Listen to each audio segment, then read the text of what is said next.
Önder tarafından tehdit edilmesine rağmen uçağa binmekten son anda vazgeçen Gi-hun kulağının arkasında izleme cihazı bulur ve ondan hemen kurtulur. Abisi tarafından vurulan dedektif Jun-ho ise hastanede gözlerini açar. 2 yıl sonra dedektif artık trafik polisliğine geçmiştir. Eski amiri onu geri dönmesi için ikna etmeye çalışır ama başaramaz. Gi-hun bir motelde yaşamaya başlamış. Adayı bulmak için metrodaki takım elbiseli adamdan başlaması gerekiyor. Onu bulması için de eski alacaklısı olan tefeciyi tutar. Diğer yandan da dedektif onu kurtaran balıkçıyla beraber adanın yerini arıyordu. Gi-hun'un adamları takım elbiseli adamı sonunda bir yerde bulsalar da adamı yakalayacaklarına kendileri tuzağa düşer. Gi-hun yakalanan adamlarına yetişeceğim diye hız yapınca arabasını trafik polisi çevirir. Polislerden biri Jun-ho olunca onu fotoğrafından tanır ve arabasının peşine düşer. O sırada ise Gi-hun tefecinin yerini bulur. Yakalanan adamlar hayatları için taş, kağıt, makas oynuyor. Tefeci kendini feda edince geriye sadece yardımcısı kalır. Ondan Gi-hun'un yerini öğrenen takım elbiseli adam otelinde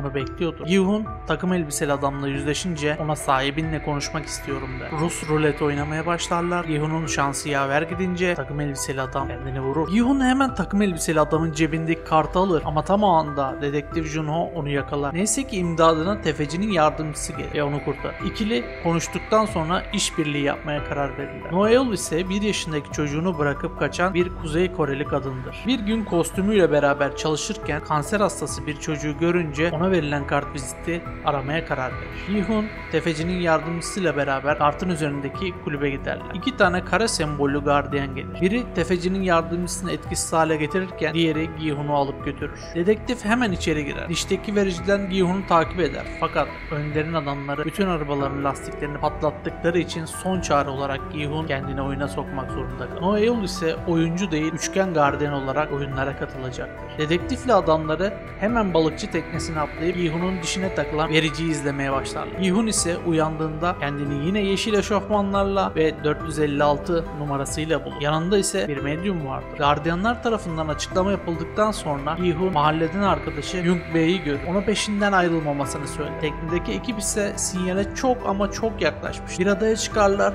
Oradaki balıkçının yemlerinin içinden verici çıkınca oyuna getirildiklerini anlarlar. Adadaki ilk oyun yine yeşil ışık, kırmızı ışıktır. İçindeki vericinin alındığını gören Gi-hun ortaya çıkıp ne olacağını anlatmaya başlasa da önce kimse onu ciddiye almaz. Fakat oyun başladıktan sonra bir kızın arıdan korkması, vurulmasına neden olunca Gi-hun engellemeye çalışsa da panik başlar. Bu yüzden birçok kişi ölür. Gi-hun geri kalanları sağ salim çizgiye ulaştırmak için öne geçip onlara taktik vermeye başlar. Bu sayede çoğu kişi kurtulur. Aynı anda Noel ise gardiyan olarak hareket edenleri vuruyor. Oyundan sonra oyuncuların çoğu serbest bırakılmak için gardiyanlara yalvarmaya başlayınca Gi-hun hemen 3. kuralı hatırlatıp oylama yapılmasını ister. Fakat insanlar kazanacağı ödülü duyunca oylamadaki fikirleri değişmeye başlar. Yine her şey her zaman olduğu gibi 1 numaranın oyuna kalmıştır. Fakat 1 numara devam dediği için oyun sonlanmaz. 1 numara ise Önder'in ta kendisidir. 1 numara yani Önder Gi-hun'un yanına gelip ona güvendiği için devam oyu verdiğini söyler. Bunu söyleyen tek kişi de o değil de bir kalabalık başına toplanır ve sıradaki oyunu sorar. Gi-hun da ikinci oyunun Dalgona olacağını söyler. 1 numara ve eski denizci Dae-ho'nun da onlara katılmasıyla artık 4 kişilik bir grup olmuşlar. Yong-sik ise sıradaki oyunu duyunca annesine haber vermeye koşar. Ancak annesi hamile olduğunu anladığı bir kadına yemeğinden vermeye gitmiştir. Kriptocu bir çocuk ise rapçi Thanos'la arkadaşı tarafından sıkıştırılır. İki arkadaş kriptocunun önerdiği coin yüzünden batmışlardır. Aynı zamanda kriptocu da batmıştır. Thanos kriptocuyu dövmeye başlayınca 1 numara araya girer ve Thanos'u çok güzel benzetir. 1 numara ile Gi-hun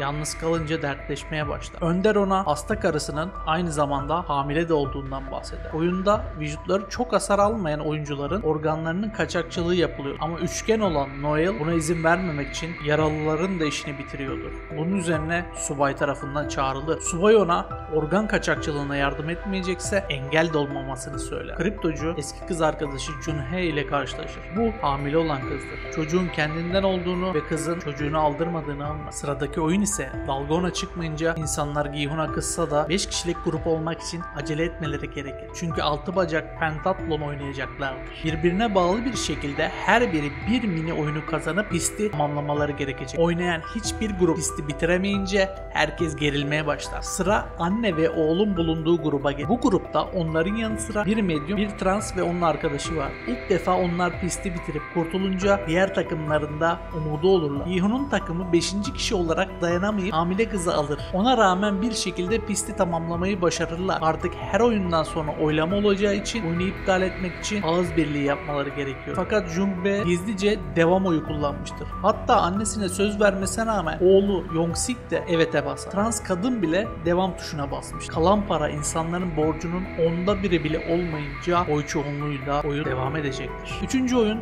kaynaşma oyunu. Tüm oyuncular dönen platformun üzerine çıkar. Şarkı durduğu anda söylenen sayı kadar insan bir odada olması gerekiyordur. Yoksa eleneceklerdir. İlk turda iki grup bir araya gelince yanlarına medyumu da alırlar ve 10 kişi olup bir odada beraberce kalırlar. 4 sayısı gelince 5 kişilik gruplarından bir numara olan Yongil onlardan ayrılır ve 3 kişi daha bulmaya gider. Onları bıraksa da bir şekilde kurtulmayı başarır. 3 sayısı gelince Gi-hun ve Yongil bir kişi aramaya başlar. Yaşlı kadının oğlundan ayrı düştüğünü görünce onu yanlarına alırlar. Sıradaki numara 2 olunca bir numarayla Jung-bae aynı odaya girip kapıyı kilitlerler. Ama bir bakarlar ki içeride bir kişi daha vardı. Yongil onu öldürmek zorunda kalır ve böylece ikisi de kurtulmuş olur. O sırada dedektifle ekibi dronlarla beraber Gi-hun'un olduğu adayı bulmaya çalışıyor. Bir kapı fark edince o adaya çıkmaya karar verirler. Ancak bu bir tuzak çıkar. Çok fazla adam kaybederler ve yaralananlar da olur. 3. oylama başlar. Artık kişi başına düşen ödül artmıştır. Fakat geriye kalan kişilerden çoğunluk daha önceki oylamalarda devam oyu vermiş. 6 kişinin fikrini değiştirmesi oyunu sona erdirmek için yeterli olacaktır. Oylama berabere kalınca oyunculara bir gün düşünme süresi verilir. Ancak yemeğin yanında çatal da verilince işler tuvalette karışır. Hayır ve evetçiler birbirine girer.